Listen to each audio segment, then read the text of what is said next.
Last time बेटा आपने transformer समझा था, मैं उसको कुछ रिपीट कर देता हूं।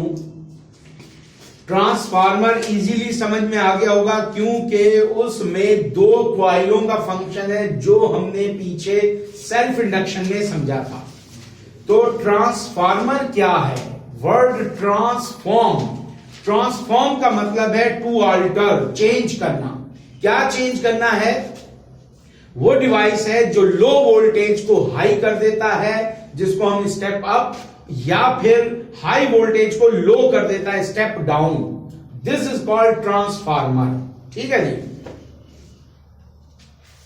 अब transformer works under the principle of mutual induction on only AC, alternate current. And transformer सिर्फ अल्टरनेट करंट पर काम करेगा। डीसी जो डायरेक्ट करंट, यानी बैटरी से जो डायरेक्ट करंट है, ये होता है बेटा डीसी। आप समझ लें, ये नेगेटिव पॉजिटिव, ये है डीसी डायरेक्ट करंट।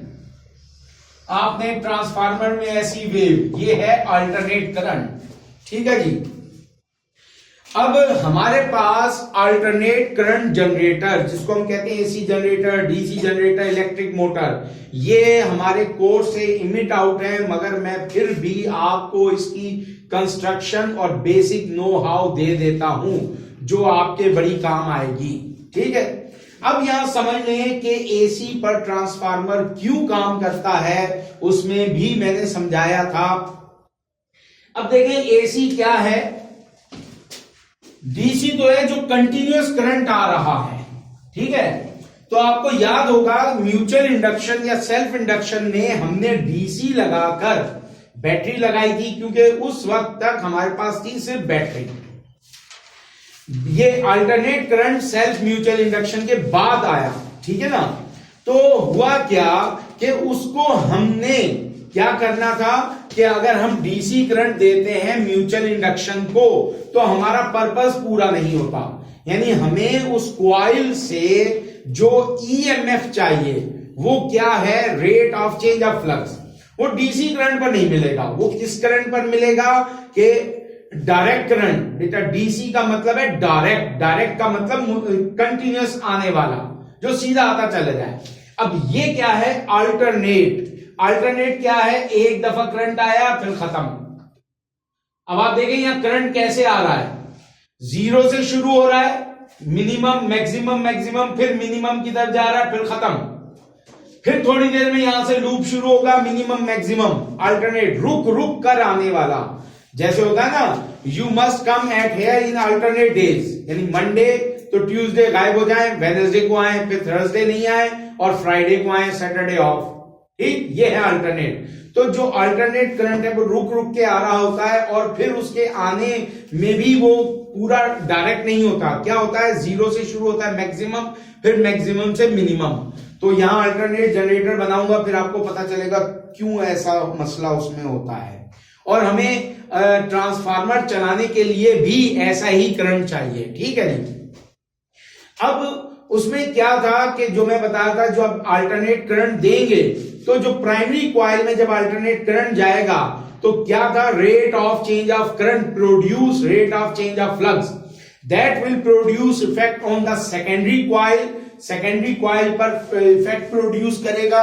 और फिर मैंने आपके सामने ट्रांसफार्मर की जो है ना सर्किट डायग्राम, एक तो हमारी कॉइल्स वाली थी और फिर एक एच शेप की एक्चुअल तस्वीर आपको दिखाई थी कि ट्रांसफार्मर एक्चुअली बनता कैसे है। कि हमारे पास एच शेप का हम क्या लेते हैं, एक आयरन कोर लेते हैं। अगर हमें स्मॉल क्वांटिटी करना, जैसे मोबाइल चार्जर आपका प्लास्टिक का बना होता है, वहां स्टेप डाउन है और वेरी लो स्टेप डाउन है। 220 वोल्ट से 12 वोल्ट, 5 वोल्ट या 7 वोल्ट में कन्वर्ट हो रहा है, तो इसलिए वहां प्लास्टिक से काम चल जाता है। जहां पर आपने हाई वर्क करना है, स्टेप हाई करना है, स्टेप अप करना है, जैसे कि हमें 220 वोल्ट से 2000 वोल्ट चाहिए, तो वहां लाजमी है कि आपको क्या, आयरन का ऐसा मटेरियल चाहिए जो हीट से पिघले ना। तो क्या बताया था मैंने आपको, सबसे पहले हम क्या करते हैं, सेकेंडरी कॉइल लिपेट देते हैं। ये सेकेंडरी कॉइल हो गई। फिर इसके ऊपर करते हैं टेपिंग, ताकि कहीं अगर राउंड्स एक दूसरे के साथ टकराने से उसके ऊपर लेमिनेशन उतर भी जाए तो वो दूसरी कॉइल के साथ टच ना करे। फिर हम क्या करते हैं, इसके ऊपर प्राइमरी कॉइल लिपेट देते हैं। ये हो गई प्राइमरी। अब आपको क्या बताया था कि जो सोलिनॉइड है यानी कॉइल में मैग्नेटिक इफेक्ट कहां ज्यादा होता है, सोलिनॉइड में मैग्नेटिक इफेक्ट कहां ज्यादा होता है, इनसाइड द सोलिनॉइड। तो बेटा यहां प्राइमरी कॉइल से जब मैग्नेटिक फील्ड बाहर तो फैल जाएगी मगर अंदर मैक्सिमम होगी, क्योंकि सारी इस वजह से सेकेंडरी कॉइल को प्राइमरी कॉइल के अंदर रखा है, ठीक है ना, ताकि वो मैक्सिमम इफेक्ट ले। हमें मैग्नेटिक फील्ड जो बाहर फैलेगी वो हमारे लिए वेस्टेज है, इनसाइड हमें मैक्सिमम इफेक्ट है, तो हम हमेशा सेकेंडरी कॉइल को इनसाइड।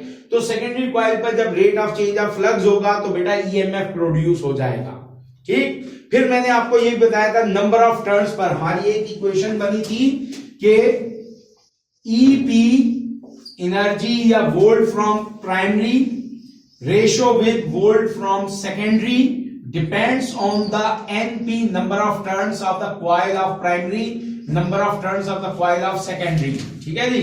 यानी अगर एनपी एनएस का रेशियो 7/3 है, ठीक है, तो ऊपर क्या है एनपी, तो 7:3। तो इसका मतलब क्या है कि अगर आप 100 वोल्ट देंगे, ठीक है, तो आपको 40% आउटपुट वोल्ट मिलेगा यानी स्टेप डाउन। और अगर इसका रेशो NP/NS 10/30 है, तो इसका मतलब 100 वोल्ट देंगे आपको 300 वोल्ट मिलेगा। और अगर 300 है तो 100 वोल्ट देंगे आपको 3000 वोल्ट मिलेंगे। तो यानी ये डिपेंड करेगा नंबर ऑफ टर्न्स के ऊपर, ठीक है जी। फिर हमने कहा था एफिशिएंसी का फार्मूला ड्राइव किया था, तो एफिशिएंसी क्या होती है, ईटा से हम शो करते हैं या EFF भी लिखते हैं एफिशिएंसी के लिए, जो क्या था power out upon power in into 100। फिर power output P equals to VI, electric power क्या होता है VI, तो PO/IO upon P in V in I in, या फिर इसको यूं भी लिख सकते हैं VS/IS। हमने टर्म्स भी तो लिखी थी ना बहुत सारी, VP/IP, ठीक है भाई, तो इनटू 100। तो ये था बेटा हमारे पास एक तो ये फार्मूला है ट्रांसफार्मर का EP/ES इक्वल टू NP/NS। फिर दूसरा उसकी एफिशिएंसी का फार्मूला है, और अगर पावर लॉस निकालना है V²/R से हम पावर लॉस निकाल लेंगे, ठीक। अब मैं एसी जनरेटर को यहां पर कंस्ट्रक्ट करके आपको समझाता हूं। कल आप सब ने बुक और कैलकुलेटर रखना है, इससे रिलेटेड हम प्रॉब्लम करेंगे। अच्छा, अगर यहां पूरा ना हुआ अभी से बता दूं, रिज्वाइन करवाऊंगा तो आपके लोग कहीं जाना नहीं।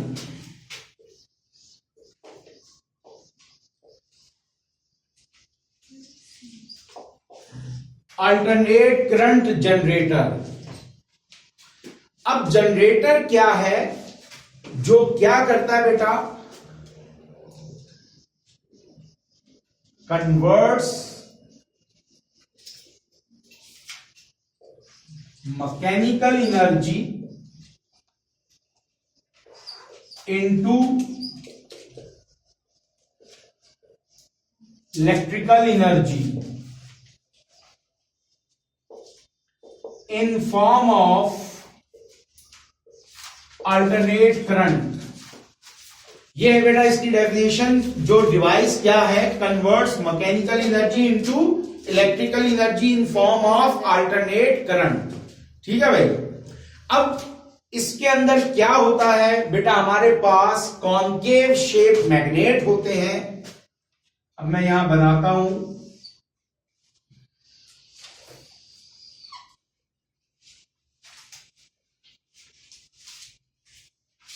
दोबारा पहले इसको मिटाता हूं।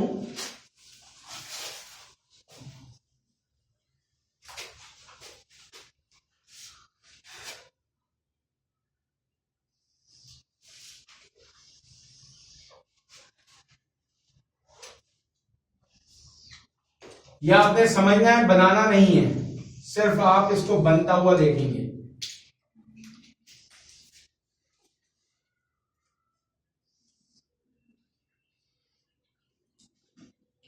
ये नॉर्थ पोल, ये south pole. This is concave shape permanent magnet. क्या है बेटा? कॉन्केव, देखो गोल अंदर की तरफ, कॉन्केव शेप परमानेंट मैग्नेट। क्यों? Strong radial field. अब रेडियल फील्ड क्या है कि अगर मैं सीधा रख दूंगा तो लाइन ऑफ फोर्स यूज आएंगी। अब मैंने इसको कर्व किया है तो इसकी जो लाइन ऑफ फोर्स होंगी, जहां हम चाहेंगे वहीं पर वो टकराएंगी। हम चाहते हैं कि जितनी भी मैग्नेटिक लाइन ऑफ फोर्स निकल रही हैं वो सारी की सारी कॉइल के ऊपर इफेक्ट करें, क्योंकि हमारा मकसद मैग्नेटिक लाइन ऑफ फोर्स को कॉइल के ऊपर फेंकना है। तो इसकी वजह से क्या हमने किया? कॉन्केव शेप मैग्नेट यूज किए, जिससे स्ट्रॉन्ग रेडियल फील्ड बन गई।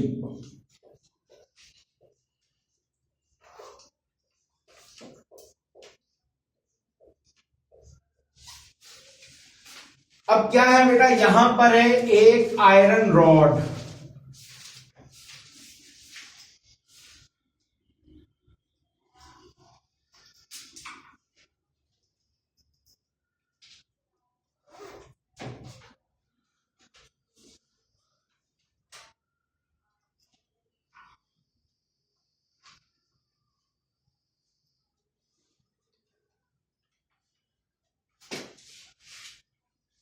यह है आयरन सिलेंडर।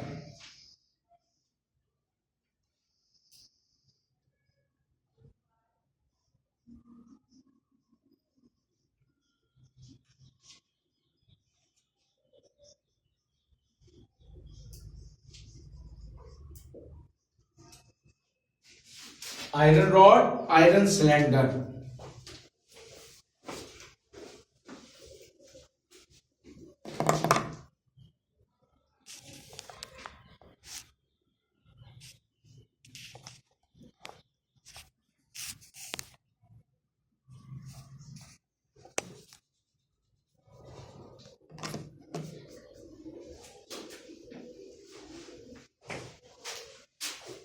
अब बेटा ये आयरन सिलेंडर है,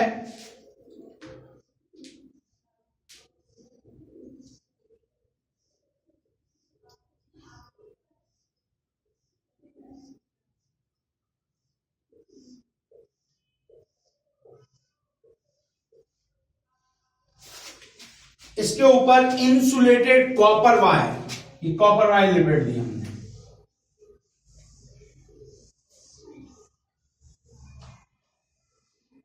अब इसके दो एंड आ रहे हैं,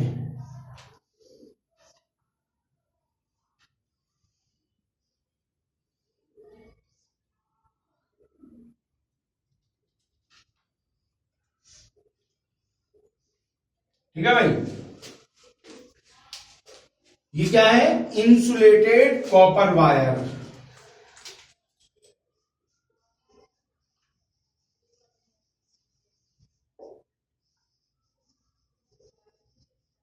कॉइल, ये ब्लू वाली जो आयरन सिलेंडर के ऊपर है, ठीक। अब देखो बेटा इसके जो दो एंड आ रहे हैं वो एक स्प्लिट रिंग, स्प्लिट मैंने कहा स्प्लिट, स्प्लिट किसे कहते हैं? जो घर में एक होता है विंडो एसी, जो दीवार तोड़कर रखा जाता है खिड़की नुमा। एक स्प्लिट है जिसके स्प्लिट मीन्स होता है बिखरा हुआ, एक हिस्सा यूनिट अंदर है और एक बाहर छत पे या बाहर दीवार पे लगाया जाता है और पाइप बाहर निकल जाती है, तो स्प्लिट यानी बिखरा हुआ। तो यहां पर भी एक स्प्लिट रिंग,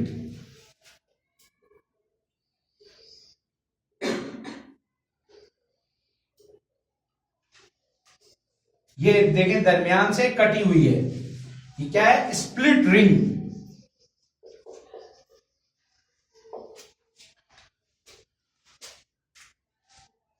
ये वायर इस रिंग के कटे हुए हिस्सों को जो उसकी तरफ आ रहा है उस पर टच करेंगे।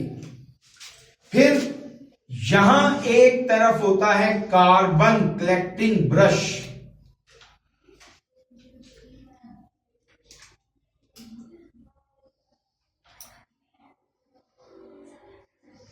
मुझसे पूछ लो क्यों? क्या नहीं बेटा, ये सिर्फ समझने की है, बुक में बनी हुई है। ड्रॉ करना चाहें तो इसकी पिक्चर और वो वीडियो मिल जाएगी आपको। वीडियो सबके पास आती है ना, वहां से भी ड्रॉ कर सकते हैं। सिर्फ समझेंगे। ये क्या है बेटा? स्प्लिट रिंग के साथ एक तरफ है कार्बन कलेक्टिंग ब्रश।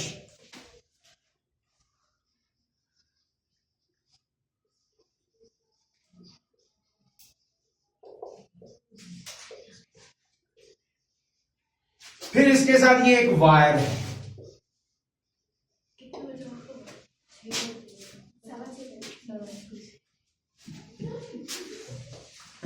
ठीक है भाई। तो this is alternate current generator. ये उसकी कंस्ट्रक्शन है। क्या होता है बेटा? दो कॉन्केव शेप मैग्नेट हैं। अगर आप अल्टरनेट करंट जनरेटर छोटे साइज का भी है, जैसा कि आपके घर में जनरेटर है, वरना डैम्स के ऊपर जिस रूम में आप बैठे हैं इसका दुगना कर लें, इतना बड़ा ये इसको कहते हैं टरबाइन, जो पानी से चलता है। इतने बड़े बड़े कॉन्केव शेप मैग्नेट हैं। ये पुराने स्टाइल का है जो हमारी बुक में बना हुआ है, वरना अब तो वो क्या नाम है 3 क्वाइल्स के ऊपर भी कंसिस्ट कर रहा है, जिसकी वजह से क्या होता है अल्टरनेट करंट का पोटेंशियल बढ़ जाता है। ठीक है ना? तो फिलहाल फंक्शन सबका एक ही मेथड पे हो रहा है कि उसमें rate of change of flux. अब देखो बेटा यहां क्या हो रहा है कि ये क्वाइल है, क्वाइल के 2 एंड बाहर आ रहे हैं और एक रिंग में, that is called split ring, जो दरमियान से कटा हुआ है। ठीक है? तो ये यहां से ये करंट आएगा कार्बन कलेक्टिंग ब्रश, यानी किस चीज की कलेक्शन करेगा? ये करेगा इलेक्ट्रॉन्स की कलेक्शन। और फिर यहां से आउटपुट वायर, यहां से आपको मिलेगा आउटपुट। अब देखिए ये फंक्शन कैसे करेगा। तो ये हिस्सा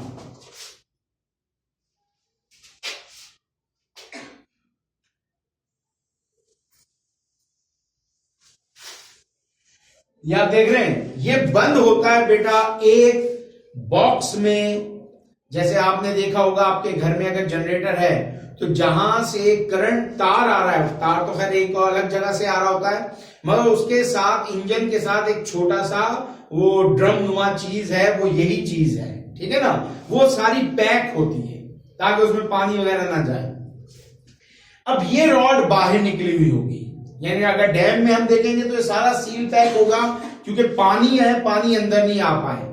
ये रॉड बाहर निकली हुई होती है, इसके ऊपर लगा होता है फैन। ये यूं जैसे यहां लगा होता है फैन, जब पानी गिरता है फैन के परों पर तो ये रॉड घूमती है। जब रॉड घूमेगी यहां पर तो बेटा क्या होगा? रेट ऑफ क्वाइल घूमेगी, यानी रॉड घूमेगी, आयरन सिलेंडर घूमेगा। जब आयरन सिलेंडर घूमेगा तो उसके ऊपर जो भी फिट चीज है वो सब घूमेगी। ठीक है? तो जब आयरन रॉड के घूमने से क्वाइल मैग्नेटिक फील्ड में घूमेगी तो क्या होगा? हमने क्या पढ़ा था फैराडे लॉ में? If a conductor is continuously motion in the magnetic field, अगर कोई कंडक्टर मैग्नेटिक फील्ड में मूव करता है तो क्या प्रोड्यूस होता है? ईएमएफ। ठीक है ना? अब ये क्वाइल जब घूमेगी तो बेटा क्वाइल कभी नॉर्थ पोल के सामने आएगी। ठीक है? अभी मैं उसका व्यू देता हूं, ये बिल्कुल वैसा ही है जैसे पीछे मैंने आपको उसमें दिया था व्यू, क्या नाम है, जो हमारा थर्ड टॉपिक था ना, torque on the current carrying rectangular loop. तो इसी तरह देखें बेटा, ये क्वाइल है, ये मैग्नेटिक लाइन ऑफ फोर्स आ रही है। अब जैसे ही पानी गिरेगा ये क्वाइल यूं रोटेट करेगी तो क्या होगा? ये लाइन ऑफ फोर्स है, ये इधर से इधर चला गया मिनिमम, फिर जैसे आएगा मैक्सिमम, मिनिमम, मैक्सिमम का अमल शुरू होगा। मिनिमम मैक्सिमम का मतलब है rate of change of flux. जब rate of change of flux इस क्वाइल पर होगा तो अब देखिए लाइन ऑफ फोर्स इधर से आ रही है, इधर से जा रही है, तो ये लाइन ऑफ फोर्स जाहिर बात है जब ये सामने आ जाएगी क्वाइल, तो लाइन ऑफ फोर्स यहां पहुंचेगी, यहां से आगे बहुत कम जाएगी, वही परमिटिविटी के हिसाब से। अब जब ये हिस्सा, अब इसको यूं लगा लें कि ये हमारे पास लूप है,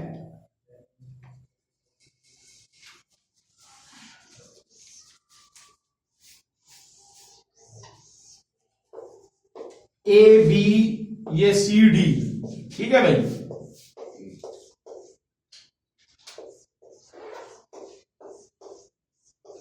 ये लाइन ऑफ फोर्स के सामने है। अब सामने कैसे आएगा? घूमता हुआ जीरो से मैक्सिमम, इस वक्त ये मैक्सिमम में है, तो जब जीरो से मैक्सिमम होगा तो बेटा क्या होगा कि ये जीरो से मैक्सिमम करंट, यानी यहां करंट आया, फिर वापस जब जाएगा तो मैक्सिमम से मिनिमम ये करंट डाउन हो जाएगा, ठीक। तो ये आ गया किसमें? ए बी में करंट, सही। तो अब ये साइड ए बी सामने है, तो यहां करंट इधर आ जाएगा, तो ये बेटा आ गया ए बी। समझ में आई बात? दोबारा सुनने से कि ये यूं होगा,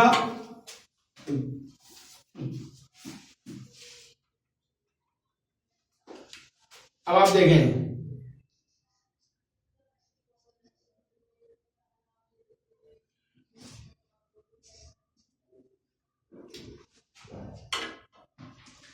अब ये नजर आ रहा है सबको, ए बी सी डी, ठीक है। ये लाइन ऑफ फोर्स इधर से है, ठीक। अब ये यू रखी होगी, इस वक्त क्या है, क्वाइल जो है बी से पास हो रही है।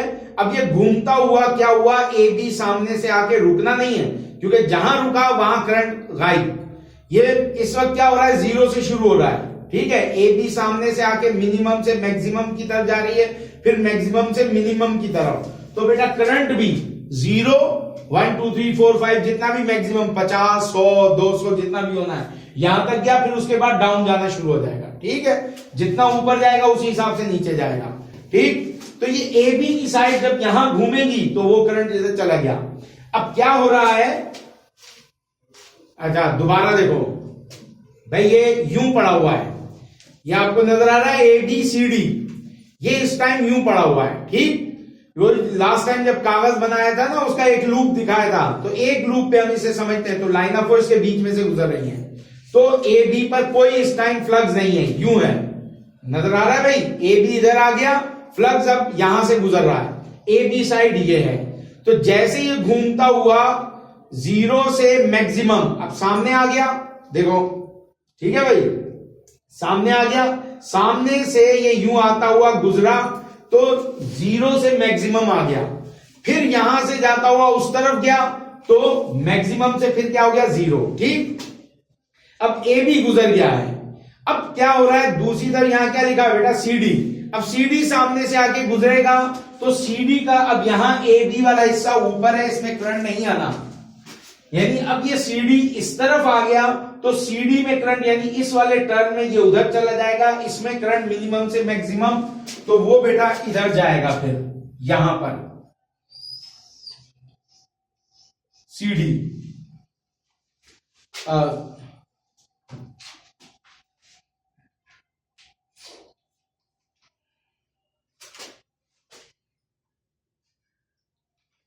यहां एक ब्रश और बनाते हैं,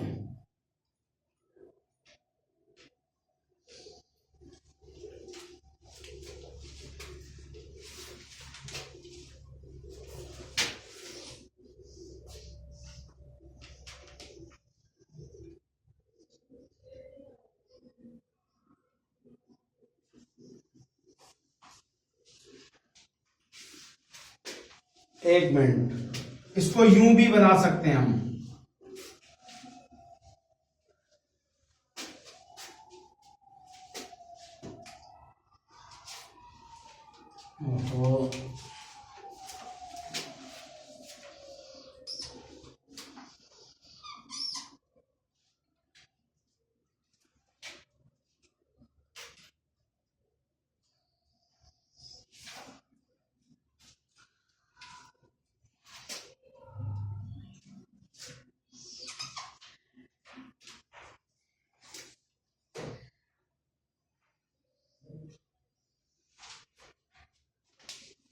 ये बेटा वो स्प्लिट रिंग वाली मिस्टेक हो गई थी, वो डीसी में है। तो अब इसको मैं चेंज कर रहा हूं क्योंकि वो एक ही जगह करंट आ जाएगा तो फिर वो जो है डीसी बन जाएगा। 2 रिंग यूज होंगे इसमें।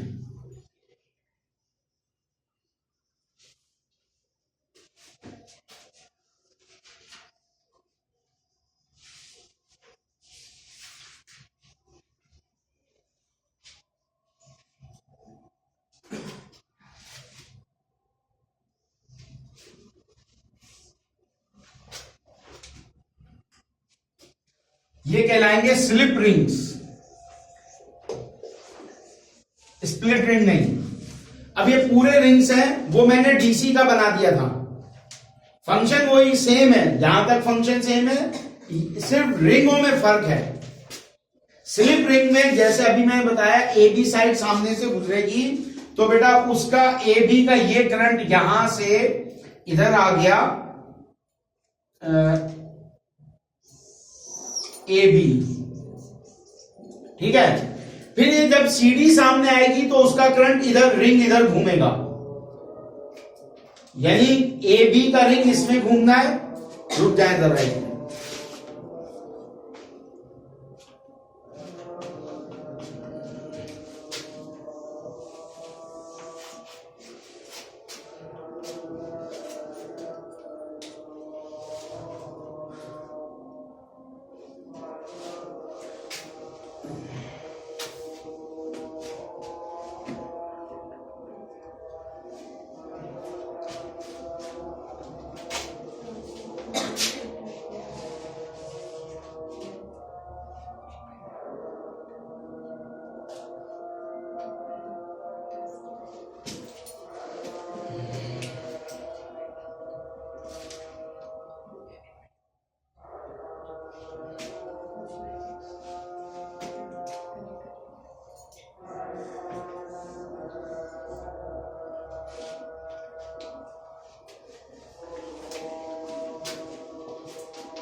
हाँ भाई, अब सुने। पहले जो स्प्लिट रिंग का फंक्शन था वो बेटा डीसी का था, यानी अब जब डीसी बनाएंगे तो इसमें इतना चेंजिंग नहीं करनी पड़ेगी। बहरहाल अब ये ए बी का रिंग में ये घूमेगा ए बी की साइड, तो बेटा यहां पर ए बी का करंट आ गया। जब ये घूम कर इधर आएगा, जो मैंने ये समझाया था कि बेटा ये सामने से ए बी घूमता हुआ गुजरा, फिर सीडी सामने से गुजरेगा। तो जब सीडी सामने से गुजरेगा तो सीडी का रिंग जो घूम रहा है वो दूसरा रिंग है, उसके अंदर घूम रहा है, तो वहां पर क्या होगा, ये हिस्सा खाली गया तो सीडी का करंट दूसरी साइड जाएगा, यानी पहले एबी में गया तो यहां खाली था तो सीडी में गया। फिर जब नेक्स्ट साइकिल के अंदर एबी जब घूमेगा तो ये सीडी का हिस्सा खाली जाएगा तो ये एबी। फिर अब ये अल्टरनेट हो गया, एक दफा इधर करंट यहां खाली, उधर करंट तो यहां खाली, तो ये है बेटा अल्टरनेट। तो ये खाली है, ये मिनिमम है? नहीं, ये जीरो, इसमें कोई करंट नहीं होगा। तो ये क्लियर हो गया किस तरह हम अल्टरनेट करते हैं। एक ही जनरेटर में जो एक कॉइल की एबी साइड है उसको अलग लिया हमने करंट, और सीडी साइड दूसरी को अलग तरफ लिया। तो जिस टाइम ए बी सामने से गुजरेगा उस पर rate of change of flux होगा तो सीडी बैक साइड पे होगा।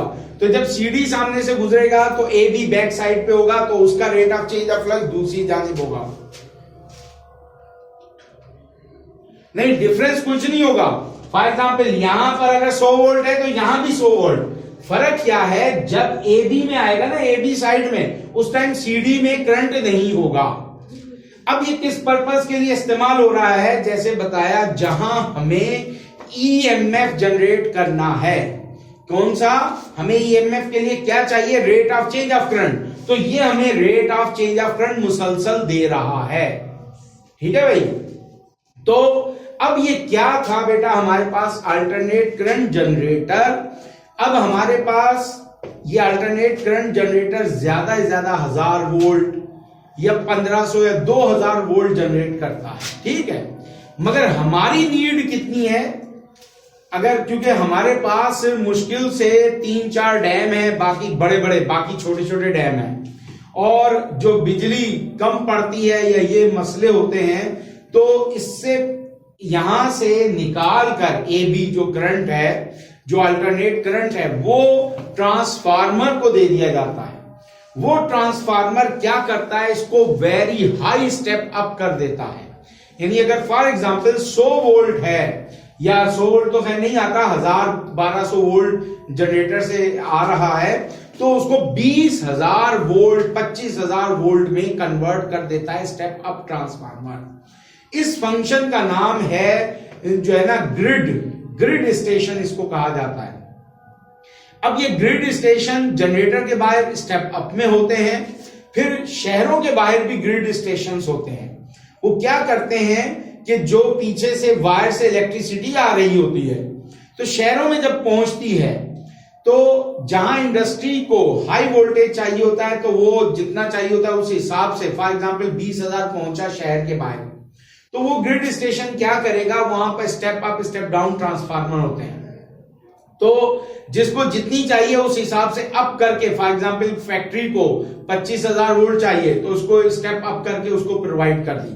अब शहरों में कितनी चाहिए, 220 वोल्ट, तो वहां पर स्टेप डाउन ट्रांसफार्मर लगे होते हैं, ठीक है।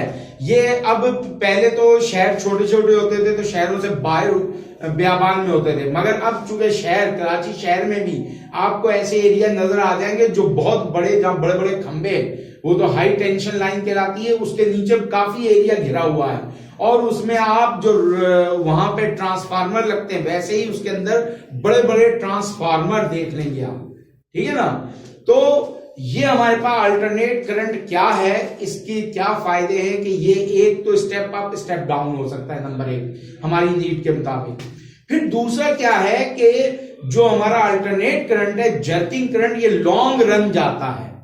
क्या होता है ये, अब डैम्स कहां हैं, हाँ भाई बताओ जरा, पाकिस्तान में डैम कहां है, तरबेला कहां है, तरबेला, मंगला, ये वो सरहद के अंदर बहुत दूर है, कम से कम यहां से 1500 किलोमीटर दूर है, ठीक है ना। रिवर्स पर तो है भाईजान, रिवर है कहां, वो रिवर तो यहां भी है, ठट्ठा में ही बह रहा है, ठट्ठा में आती है इलेक्ट्रिसिटी। इंडस वैली तो पूरा पाकिस्तान इंडस वैली। ये तरबेला डैम, मंगला डैम, जो बड़े बड़े डैम है ना पाकिस्तान के, तरबेला डैम, मंगला डैम, वार्षिक डैम, ठीक है, जो आपने पाकिस्तान स्टडी में पढ़े होंगे ना, ये हैं। और डैम हमेशा बेटा पहाड़ी इलाकों में बनते हैं, क्यों, पहाड़ों से पानी गिर रहा है ना, तो इंसान को अल्लाह ने इंसान को अकल जो दी है, उसने अपनी अकल इस्तेमाल करके पानी तो नीचे गिरना ही है, ठीक है। तो क्या किया, ऐसी जगह जहां पहाड़ है और पानी उसके ऊपर थोड़ी यानी कि प्लेन लैंड है, उसके ऊपर उसने क्या किया, एक दीवार खड़ी कर दी, तो पानी वहां जमा हो गया, जमा करके उसको फोर्सफुली नीचे गिराया, और नीचे ये जो है ना जनरेटर लगा दिए, टरबाइंस, तो उसकी फोर्स से क्या होगा, ये टरबाइन चलते हैं। अगर आप वहां पर हिली एरिया जैसे कि वाना वगैरह में गए हो, जहां वो जंग भी हो रही थी, वहां पर बहुत से लोगों ने, जिनकी जेब में पैसा है, तो उन्होंने अपने अपने छोटे छोटे डैम खुद बनाए हुए हैं कि पानी गिर रहा है, उसे तो नीचे ही गिरना है, तो वहां पर उसने क्या किया, एक छोटा डैम लगा दिया, उसके ऊपर वो घूम रहा है, ठीक है ना। जैसे पानी की मोटर है, इसके ऊपर अगर हम इसको जो है, यहां पर क्या हो रहा है, इलेक्ट्रिक मोटर है, ये इसका रिवर्स फंक्शन है एसी जनरेटर का। अगर यहां हम क्या करते हैं, करंट देते हैं, तो हमारा जो है वो क्या है, पानी की मोटर चलती है, यानी कन्वर्ट्स, इलेक्ट्रिक मोटर क्या है, converts electrical energy into mechanical. अब आप क्या करें, जो पुली है ना, उसके ऊपर आप पंखा लगा दें और पानी गिराएं तेजी से, तो वो आपको क्या करेगा, उस तारों से इलेक्ट्रिसिटी देना शुरू कर देगी। यानी इसी को आप अगर रिवर्स चला दें, यानी उसकी पुली, यहां करंट देने पर पुली घूम रही है, अब आप पुली को घुमा दें, तो जो जिन तारों से आप करंट दे रहे हैं, उन तारों से आपको करंट मिलना शुरू हो जाएगा। तो ये वो फंक्शंस हैं जिनको हम समझकर अपने लिए अल्टर कर सकते हैं। ठीक है भाई, ये क्लियर हो गया। तो ये था बेटा अल्टरनेट करंट जनरेटर। अब इसका स्क्रीनशॉट ले लो ताकि आपके जहन में रहे। सर जो आपने ये रोड बनाया है, इसके ऊपर पानी गिरेगा तो ये ऐसे वर्टिकल होगा? ये यूं होगा बेटा, ये यूं है, देखो ये इसके अंदर है, ये पूरा समझो बॉक्स है, यहां पर इसके ऊपर फैन लगा हुआ है, फैन यूं लगा हुआ है। तो जब पानी गिरेगा तो ये फोर्सफुली यूं घूमेगा, जब ये रॉड घूमेगी तो इसके अंदर का फंक्शन घूमेगा, कॉइल। तो इस तरह ये काम होता है। तो सिर्फ घूमने से? जी हाँ, घूमने से क्या है, मैकेनिकल एनर्जी, यानी हाइट पर क्या है, पोटेंशियल, पोटेंशियल नीचे गिरती हुई काइनेटिक, काइनेटिक ने इसको घुमाया मैकेनिकल, मैकेनिकल कन्वर्ट हुई किसमें, इलेक्ट्रिकल। अब आपके घर में जो इलेक्ट्रिक जनरेटर होता है उसमें आप डालते हैं पेट्रोल, केमिकल एनर्जी, वो केमिकल एनर्जी हीट एनर्जी में कन्वर्ट होती है फर्स्ट, यानी वो छोटा सा मिनी मोटरसाइकिल का इंजन लगा होता है, वो हीट से वो बनता है मैकेनिकल। जब वो पिस्टन आगे पीछे मूव करेगा तो उसको घुमाएगा, किसको, इस कॉइल को, यानी मैकेनिकल कन्वर्ट हुई किसमें, इलेक्ट्रिकल में। यानी हम क्या करते हैं, we neither create not destroy energy but we can transform one form to other form. तो ये बेटा हमने एक फॉर्म से दूसरी फॉर्म में कन्वर्जन कर लिया। हमें इसका स्क्रीनशॉट ले लिया, मैं आगे से हट गया हूं, जल्दी से ले लो सर। दोनों वायरों में करंट आ रहा है सर। अर्थ का फंक्शन एक अलग चीज होता है। अर्थ का फंक्शन क्या होता है कि जब घूम के आता है, ठीक है ना, इसको घूम के बाहर निकलना है। ये नहीं कि एक ही वायर, हमारे आपके घर में 2 वायर आ रहे होते हैं पीछे से, ठीक है। अर्थ का फंक्शन आप अपने घर में बनाते हैं, वो क्या किस में लगा होता है, उसके अंदर अप्लायंस में लगा होता है अर्थ का फंक्शन, ठीक है। वो क्यों होता है कि अगर खुदा खास्ता पीछे से हाई वोल्टेज आ जाए, फ्यूज भी उसको गुजार दे, फ्यूज कट ना करे, उसको गुजार दे, तो फिर क्या होता है, जो अर्थिंग सिस्टम होता है ना, वो उसको जमीन में डाल देता है। तो इस तरह जो हमारे पास होता है, क्या नाम है, अप्लायंस, वो तबाह होने से बच जाता है। ये होता है अर्थिंग सिस्टम। ये वायर हमारी, जैसे खंबे से 2 तार आ रहे हैं ना, तो एक में करंट होता है, एक में नहीं, एक में रिवर्स जाना है, क्योंकि इलेक्ट्रॉन आ रहे हैं, एनर्जी यूटिलाइज कर रहे हैं, तो फिर उन्हें वापस भी तो जाना है। ट्रैफिक आता रहे।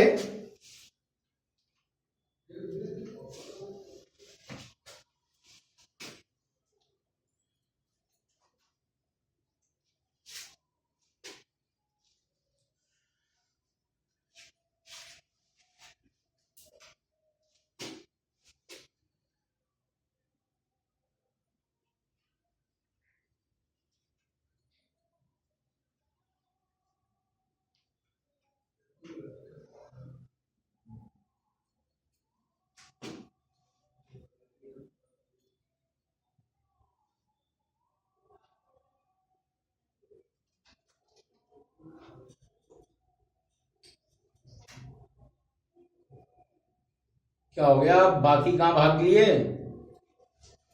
कहा था ना सब वापस आ जाना फौरन। अब देखो बेटा, इसका जो फार्मूला है, वो फार्मूला हमारा मोशनल ईएमएफ से ड्राइव है।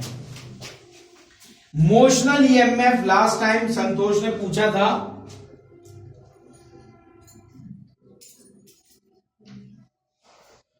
देखिए मोशनल, मोशन से ताल्लुक है, इमोशनल नहीं है। यानी कोई कंडक्टर मैग्नेटिक फील्ड में मूव कर रहा है, तो बेटा यहां भी क्या हो रहा है, ये कॉइल मैग्नेटिक फील्ड में मूव कर रही है, तो मोशनल ईएमएफ, तो हमारे मोशनल ईएमएफ, तो इसको इमोशनल कहेंगे। मोशनल ईएमएफ ये है VBL sin थीटा, ये फार्मूला है। V velocity of conductor, B magnetic field और L लेंथ ऑफ कंडक्टर, ठीक है भाई। तो इमोशनल, इससे हम ड्राइव करते हैं, तो EMF AC जनरेटर वो है N omega AB sine theta, जिसको आप याद रखने के लिए नवाब साइन थीटा। तीसरे टॉपिक में इसकी बेटी आई थी ना, बीना, ठीक है ना, अब उसका अब्बा आया है कारकर्दगी चेक करने, तो नवाब साइन थीटा n क्या है, नंबर ऑफ टर्न्स, और यहां पर क्वाइल कैसे घूम रही है, गोल घूम रही है। ठीक है भाई, क्वाइल क्या हो रहा है बेटा, गोल घूम रही है। तो क्या हो गया, angular velocity, A area of coil, B magnetic field, theta is the angle between omega and magnetic field. जिस तरह यहां पर मोशनल ईएमएफ में theta is the angle between V and B। ठीक है, क्लियर हो गया। तो बेटा अल्टरनेट करंट जनरेटर का जो ईएमएफ है n omega A B sine theta, n number of turns, omega angular velocity, A area of coil, B magnetic field, theta angle between omega and B, velocity of the coil and magnetic field. ठीक है भाई, clear हो गया। चलो ठीक है, फिर हम इसको डीसी जनरेटर इसी में ही क्या करना है बेटा, जो पहले स्प्लिट रिंग लग गई थी वो डीसी जनरेटर की तरफ जा रही है, जिसको और इसी में ही मैंने क्या कहा था, थोड़ा चेंज कर दें तो यही चीज हमारे पास डीसी मोटर भी बन जाती है। ठीक है, तो इसको हम जो है कल प्रॉब्लम्स करेंगे और प्रॉब्लम्स के बाद इसको फिर कर लेंगे। डीसी जनरेटर का भी यही फार्मूला है, n omega A B sine theta, क्योंकि फंक्शन सेम है। वहां डीसी में हम क्या करेंगे, ए बी और सी डी एक ही तरफ ले लेंगे।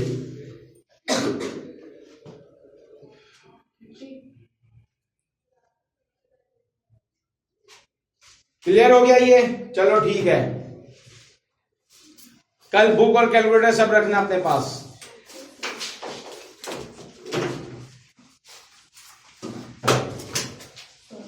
चलो भाग, रेड बटन